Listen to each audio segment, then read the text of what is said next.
બતાવ્યો. અષાઢ મહિનો, શ્રાવણ મહિનો, કાર્તક મહિનો, પૌષ મહિનો, આ મહિનામાં કથા બતાવી. અને પછી બતાવ્યું કે યસ્મિન કસ્મિત દિને, કોઈ પણ દિવસે પણ શ્રદ્ધા ભક્તિ સમન્વિત, કોઈ પણ દિવસે તમે કથા કરી શકો, પણ એમાં તમારી શ્રદ્ધા હોવી જોઈએ. આપણે લગ્નના મુહૂર્તો હોય, વાસ્તુના મુહૂર્તો હોય, કુંભના મુહૂર્તો હોય, આ બધાના મુહૂર્તો હોય, પણ સત્યનારાયણની કથામાં કોઈ મુહૂર્ત ખરું? મારા કથા માટે હારું મુહૂર્ત નહીં. જે દિવસે તમને શ્રદ્ધા ભક્તિ એ જાગૃત થાય એ દિવસે કથા થાય. યસ્મિન કસ્મિત દિને શ્રદ્ધા ભક્તિ સમન્વિત. તો કે કથામાં ખર્ચ કેટલો? તો કથામાં ખર્ચ એવો બતાવ્યો કે જેટલા તમે લગ્નમાં વાપરો એટલો ખર્ચ કથામાં. યથાહ લગ્ન વિવાહે ચ, કથામાં જે પ્રમાણે જે કથા, જે ઘણા લોકો સાદાઈથી લગ્ન કરે, ઓછો ખર્ચ હોય, 25 માણસો એમના હોય, 25 આમના, સરળતાથી. તો કોઈના સંપત્તિ પ્રમાણે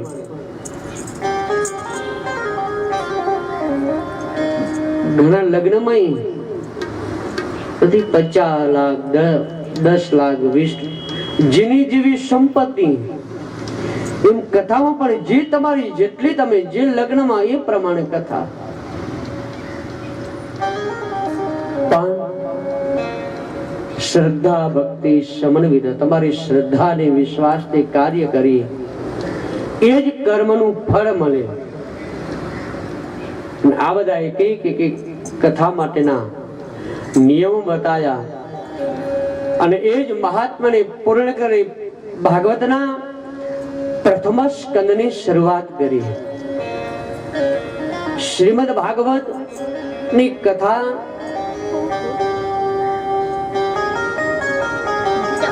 12 સ્કંદ છે, 18,000 શ્લોકો છે, 43 એના અંદર પ્રકરણ છે.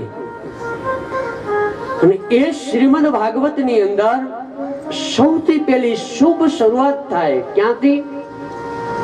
જન્માંદ્યસ્ય યતોન્વજાદિતરતા ચાતેષ્વવિઘ્નસ્વરા તેને બ્રહ્મનુદાયાદિ કવયે મુહ્યન્તિ યશૂરયા તેજો વારિ યથા મૃદા વિનમયો યત્ર ત્રિસર્ગો મુષા દામ્નાસ્તેન સદા નિહસ્તકુહકં સત્યં પરમ ધીમહિ.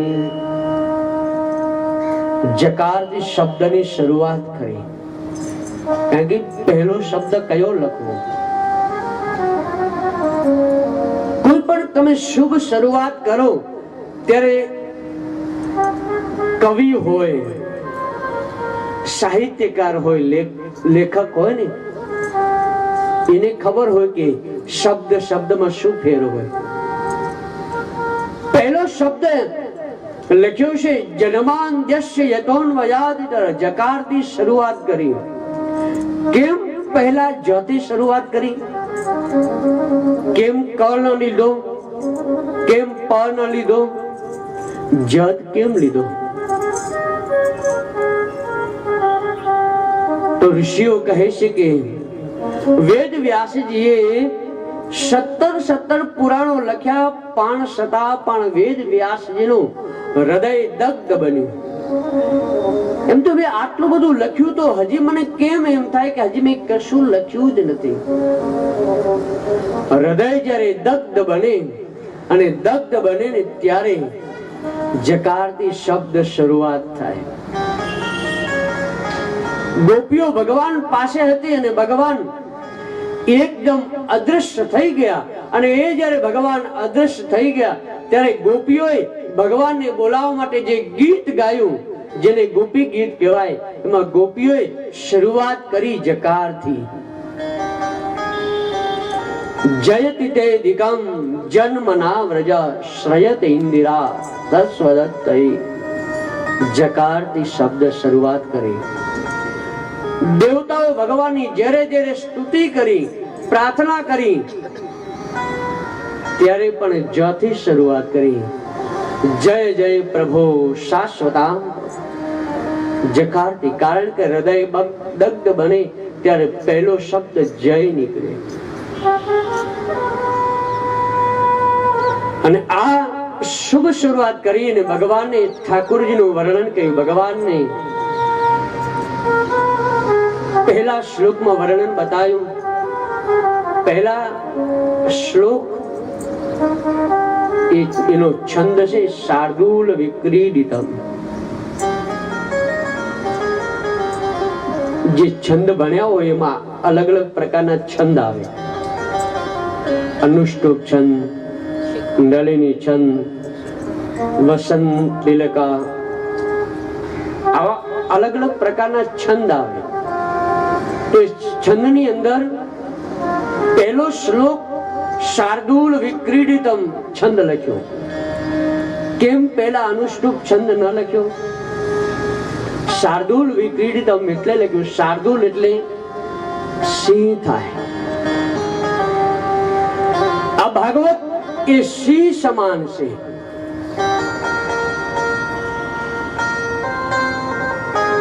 અને ભગવાનનું વર્ણન કરતા બતાવ્યું કે જેને દેવતાઓ સ્તુતિ કરતા હોય, બ્રહ્માજી દેવતાઓ ભગવાનનું, ઋષિઓ મુનિઓ જેનું ગાન કરતા હોય, હે પ્રભુ, હે પરમાત્મા,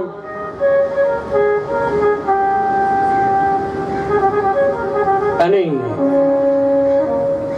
શ્લોકના અંતમાં લખ્યું સત્યમ પરમ ધીમહિ. કયા પરમાત્મા? ત્યાં વેદ વ્યાસજી એવું ન લખ્યું, શિવમ પરમ ધીમહિ ન લખ્યું, રામમ પરમ ધીમહિ ન લખ્યું, કૃષ્ણમ પરમ ધીમહિ ન લખ્યું, શિવામ પરમ ધીમહિ ન લખ્યું. કારણ કે કદાચ કૃષ્ણમ પરમ ધીમહિ લખ્યું હોત ને તો કૃષ્ણને માનવા વાળા એમ કહે કે આ ભાગવત અમારું છે. શિવમ પરમ ધીમહિ લખ્યું હોત તો શિવને માનવા વાળા એમ કહે કે આ ભાગવત અમારું છે. રામમ પરમ ધીમહિ લખ્યું હોત તો રામને માનવા વાળા એમ કહે કે આ ભાગવત અમારું છે. શિવા ઘઉં આવ્યા હો તો ઘઉં જ ઉગે, જાર વાવ્યું તો જાર જ ઉગે. પણ એક જ મનુષ્ય મૃત્યુ પામે તો મનુષ્ય થઈને મૃત્યુ, કારણ કે માણસ થઈને મૃત્યુ પામતો નથી. જેવી જેની મતિ હોય એવી જેની ગતિ થાય.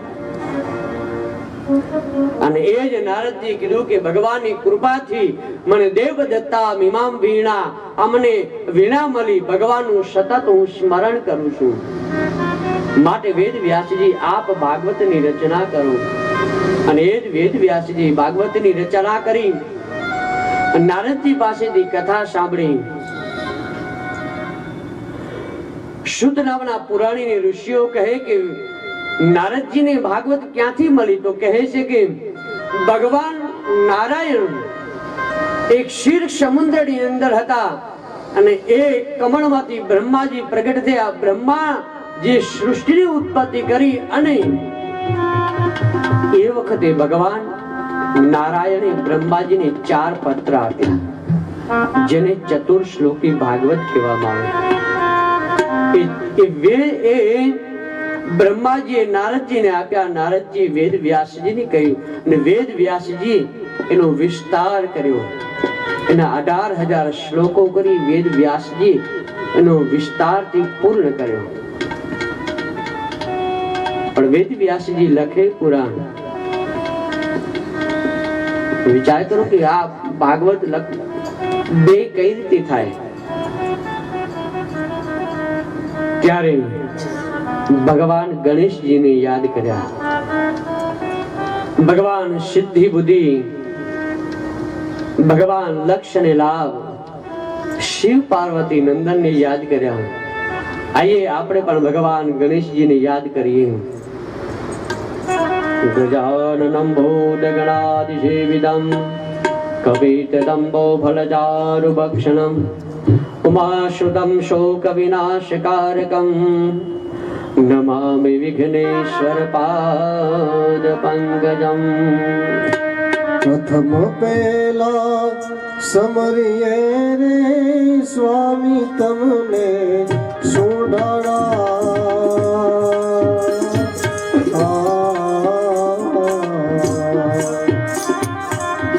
रिद्धि सिद्धि नाना ताल छो देवता, रिद्धि सिद्धि लाया ये स्वान देवता, मेर करो ने महाराज रे मेर करो ने महाराज रे.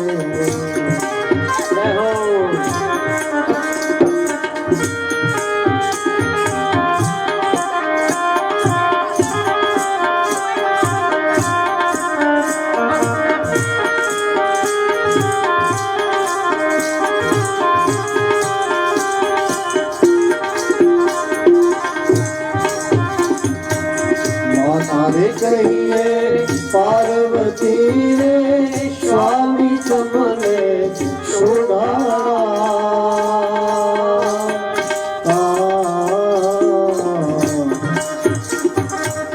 माता रे कहिए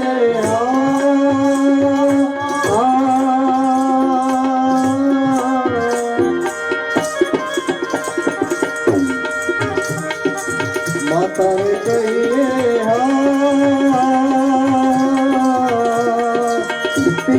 शंकर देव देवता, रिद्धि सिद्धि लाया तार देवता, रिद्धि सिद्धि लाया तार देवता, मेर करो महाराज रे मेर करो महाराज रे. ગણપતિ મહારાજને યાદ કરી. ગણપતિ લખવા માટે બેઠા પણ વેદ વ્યાસજીને કહે કે હું ભાગવત લખું તો ખરો, પણ જ્યાં તમારું બોલવાનું બંધ થાય ત્યાં હું મારું લખવાનું પૂર્ણ થાય. વેદ વ્યાસજી કહે કે બરાબર, તમે જે કહો છો એ બરાબર છે, પણ તમે જ્યાં લખવાનું બંધ કરો એ બરાબર, પણ હું જે ભાગવતના શ્લોકો જે કંઈ બોલું એ તમારે વિચારી વિચારીને પછી જ લખવા, અને સીધા એમને એમ લખી ન દેવા. હું કહું ને તમે લખે એમ નહીં, તમારે વિચારીને પછી યોગ્ય છે કે નહીં આ જાણી અને પછી જ તમારે એ શ્લોકનું વર્ણન કરવું. અને એ વેદ વ્યાસજી કહેવાય કે એક એક શ્લોકનું વર્ણન કરે. બરાબર મધ્યાહન સમય થાય એવો અઘરો શ્લોક મૂકે, ગણેશજી વિચારવા લાગે ને એ જે સમય મળે એ દરમિયાન સંધ્યા પૂજા વગેરે કરી લે. નામ બરાબર ભાગવતની રચના પૂર્ણ થઈ. વેદ વ્યાસજીની ચિંતા થઈ કે આ ભાગવત હવે આપવું કોને. આના માટે યોગ્ય તો શિષ્ય હોવો જોઈએ ને, જેને તેને આપી ન દેવાય. કોઈ પણ વ્યક્તિને બધું ન પીરસી દેવાય. ચંડી પાઠમાં પ્રમાણેનું બતાવ્યું. કુંજિકા સ્તોત્રની અંદર અભક્તે નૈવ દાતવ્યમ, યોગ્ય વ્યક્તિને અર્પણ કરવું. આપણા પાનબાઈ પણ એમ કહે કે કુપાત્રની આગળ વસ્તુ ન વાવીએ પાનબાઈ. કોઈ યોગ્ય વ્યક્તિને જ અર્પણ કરવું. અને એ વેદ વ્યાસજી વિચાર્યું શું કરું. પોતાના શિષ્યને કહ્યું કે જાઓ આ ભાગવતનું એક એક શ્લોકનો તમે પાઠ કરો, અને પણ એ જે કઈ શ્લોકો તમે ગાઓ એ તમારે અડધો અડધો ગાવાનો.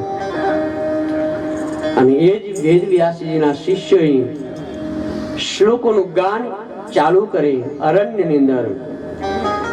બર્હાપીડમ નટવર વપો કર્ણયો કર્ણિકાલમ બિભરદ્વાસમ કનક કપિશમ વૈજયંતી ચ માલા રંધ્રાન વેણુરધરસુધયો પૂરયંગો પવૃંદે વૃંદારણ્યમ સ્વપદરમણં પ્રાવિશગીતકી.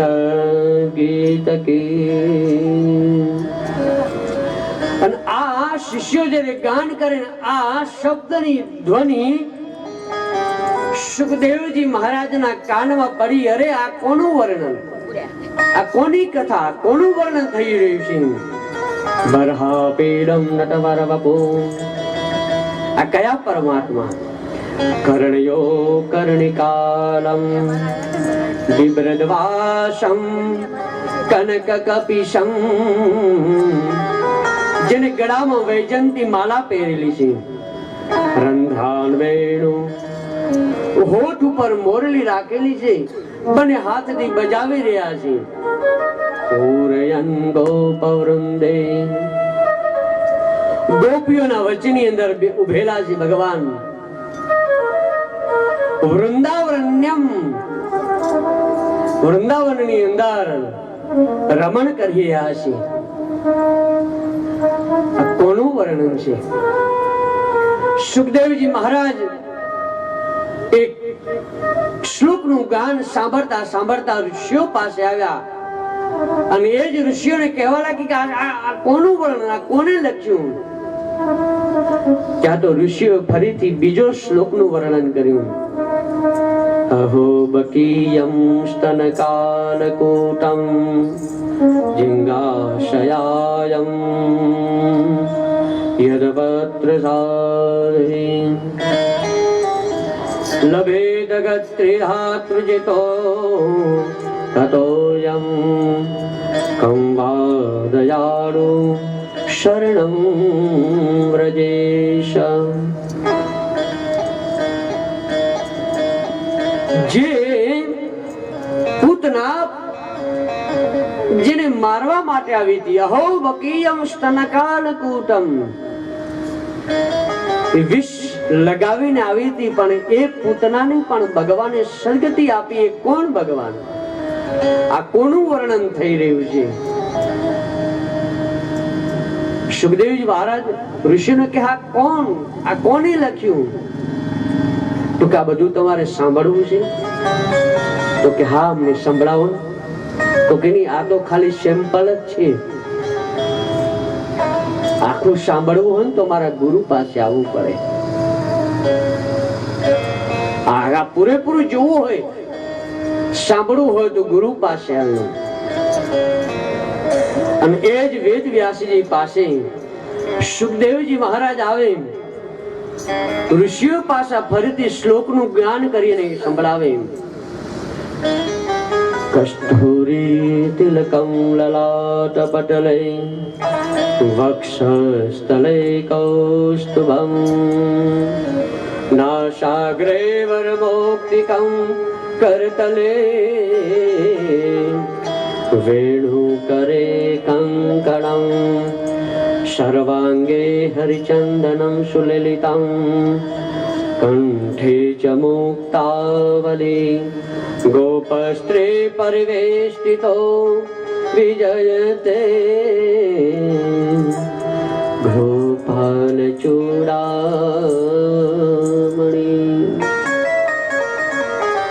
તેજ સુખદેવજી મહારાજ વેદ વ્યાસજી પાસેથી ભાગવત સાંભળ્યું. શુદ્ધ નામના પુરાણી ઋષિએ પ્રશ્ન કર્યો કે ગુરુદેવ, એ કથા મને વિસ્તારથી સંભળાવો. શુદ્ધજી કથા સંભળાવે ત્યારે કહે કે શરૂઆતની અંદર કથા પરીક્ષતોથ રાજર્ષે જન્મ કર્મા વિલયાન સંસ્થા ચ પાંડુપુત્રાણં વૃક્ષ કૃષ્ણા કતોદયમ.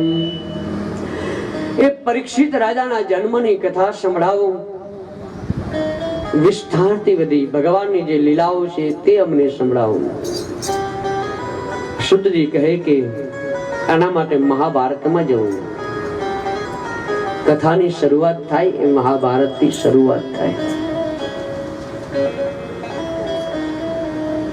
અને આપણને તો મહાભારત જોવું ન ગમે, રાખવું તો ક્યાંય રહ્યું. ગમે ખરું?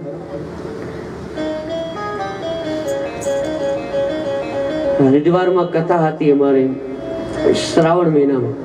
ત્યારે ત્યાં આવીને અને એમણે બેને કીધું કે મહારાજ બધું સારું બધું ઘણું, પણ અમારા ઘરમાં એક મહાભારત છે, પુસ્તક લઈ જાઓ ને. કેમ? રાખો ને.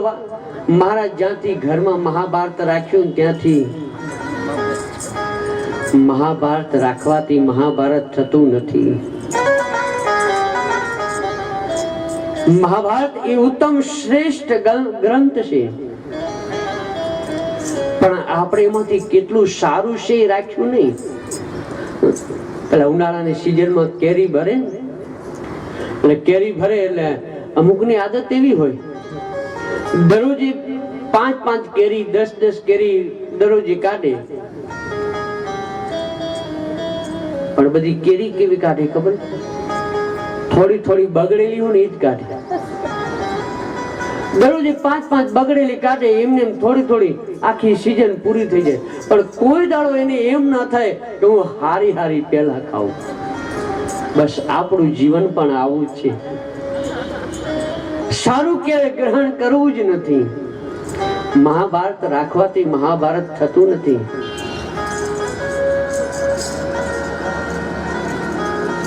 પવિત્રાણાય સાધૂનાં વિનાશાય ચ દુષ્કૃતાં ધર્મ સંસ્થાપનાર્થાય સંભવામિ યુગે યુગે.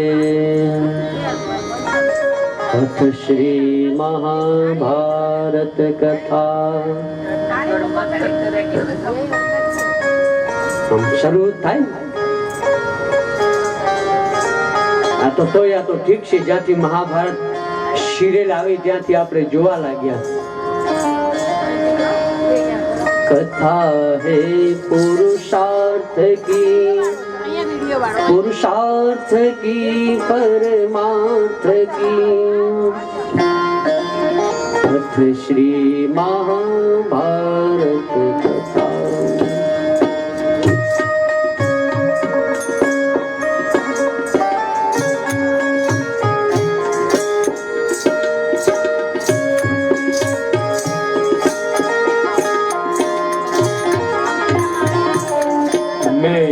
સમય હું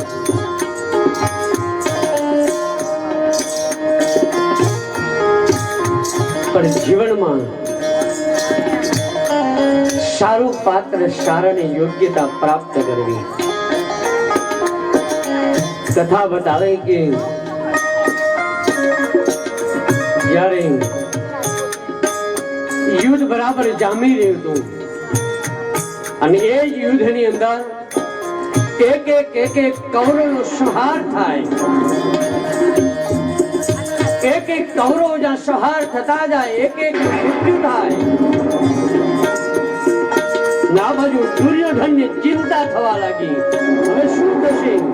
અમારા કુળમાં બધા એક નાશ પામે છે. અને એ જ વખતે અસ્વસ્થામાં આવીને કહ્યું કે દુર્યોધન, તું ચિંતા ના કર. અને એમ કે એક અમારા કુળમાં નાશ પામી રહ્યા છે. સવાર પડતા હું 5 પાંડવોના મસ્તક લાવી અને તારા ચરણે ન ધરું ને તો હું અસ્વસ્થામાં નહીં. દુર્યોધનને એમ થયું કે ના, મારા પ્રત્યે લાગણી રાખવા વાળો હજી છે.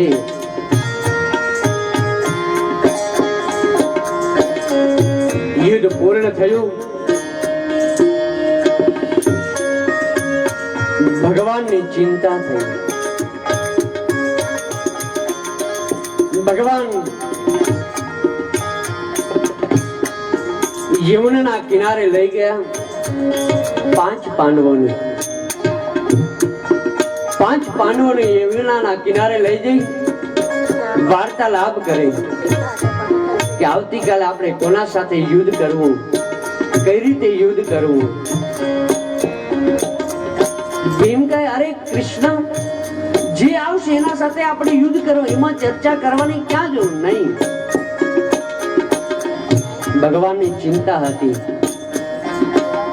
મેં કુંતાને વચન આપ્યું છે, તેમાં આ 5 પાંડવોમાંથી એકને પણ હું ઓછો નહીં થવા દઉં. અહમ ભક્ત પરાધીન. મેં મારા ભક્તને વરદાન આપ્યું. જે 5 પથારી હતી એ 5 પથારી 5 પાંડવો માટે રાખેલી, પણ એના દીકરાએ આવી જોયું કે પથારી ખાલી છે. એ 5 પાંડવોના દીકરા સૂઈ ગયા. આ બાજુ અશ્વસ્થામાં તલવાર મ્યાનમાંથી કાઢી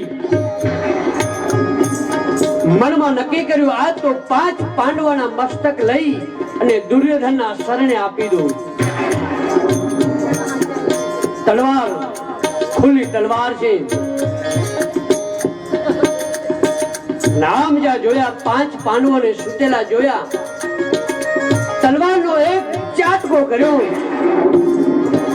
એકનું મસ્તક લીધું, બીજે ઝાટકે બીજાનું મસ્તક. માં કુંતાએ ભગવાનની સ્તુતિ કરીને પ્રભુને પ્રાર્થના કરી કે હે પ્રભુ, નમસ્તસ્યૈ પુરુષત્વં મધુમેશ્વર પ્રકૃતે પરમ. હે પ્રભુ, હું આપને નમસ્કાર કરું છું.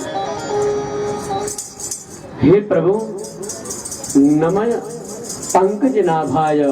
હે પ્રભુ, વારંવાર આપને હું નમસ્કાર કરું છું. ભગવાનની સ્તુતિ કરી. સમય વીતતા વીતતા ભગવાન જ્યાં દ્વારકા જઈ રહ્યા ત્યાંથી પાછા આવ્યા.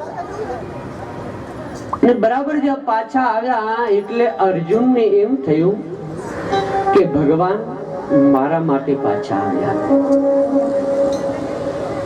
યુધિષ્ઠિરને એમ કે ભગવાન મારા માટે પાછા આવ્યા. કુંતાને એમ કે પ્રભુ, હજી મને કઈક વચન આપવાનું બાકી રહી ગયું હશે ને, ગમે એમ તો મારો ભત્રીજો છે ને, એટલે મને મળવા માટે આવ્યો હશે. દ્રૌપદીને એમ કે ભગવાન કૃષ્ણએ મારી અનેક વખત મારી લાજ રાખી. પોતાના પહેલાનું એક એક યાદ કરે દ્રૌપદી. એ પ્રભુએ જ્યારે બધાએ ભોજન કરી લીધું અને એ જ વખતે દુર્યોધને દુર્વાસા ઋષિને મોકલ્યા. અને એ જ્યારે દુર્વાસા ઋષિને મોકલ્યા અને બરાબર આ બાજુ તો બધા જમી રહ્યા હતા, અને દુર્વાસા ઋષિ જ્યારે ઘરે આવ્યા, અતિથિનો આદર સત્કાર જાળવા માટે એમનો આદર સત્કાર મેં જાળવ્યું. અને દુર્વાસા ઋષિ જ્યારે સ્નાન કરવા ગયા અને એ વખતે યુધિષ્ઠિરે આવીને કહ્યું કે દેવી, આપણે ત્યાં ઋષિ આવ્યા છે, બધાને ભોજન કરાવવાનું છે. અને એ વખતે મનમાં મને વિચાર આવ્યો, અરે કશું છે તો નહીં, જેહેતુ બધું ભોજન કરી લીધું, હવે હું આ દુર્વાસા ઋષિ મુનિનો કઈ રીતે જમાડીશ? અને દુર્વાસાનો ક્રોધ તો મને ખબર છે. અને આમ નામ યાદ કરે અને એ જ વખતે ભગવાન કૃષ્ણે આવી અને કહ્યું કે કૃષ્ણ, ભગવાન દ્રૌપદીને કૃષ્ણા તરીકે બોલાવતા. કઈ ભોજન હોય તો લાય. દ્રૌપદી કહે કે અરે પ્રભુ, જમવાનું તો કઈ છે જ નહીં. અરે અરે કઈક તો હશે, જોતો કરી.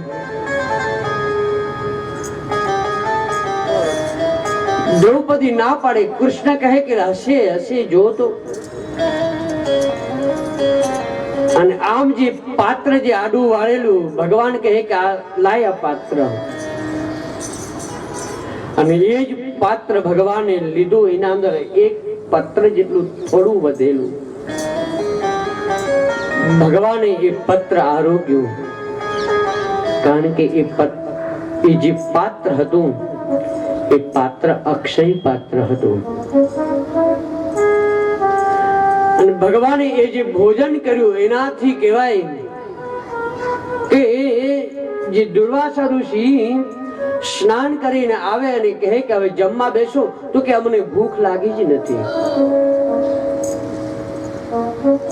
એને દ્રૌપદી યાદ કરે કે કૃષ્ણએ મારી લાજ બચાવી હતી, માટે કૃષ્ણ મને મળવા આવે છે. અર્જુન કહે ના ના, એ તો કૃષ્ણ મારા સખા છે ને, મારા મિત્ર છે, માટે મારા માટે આવે.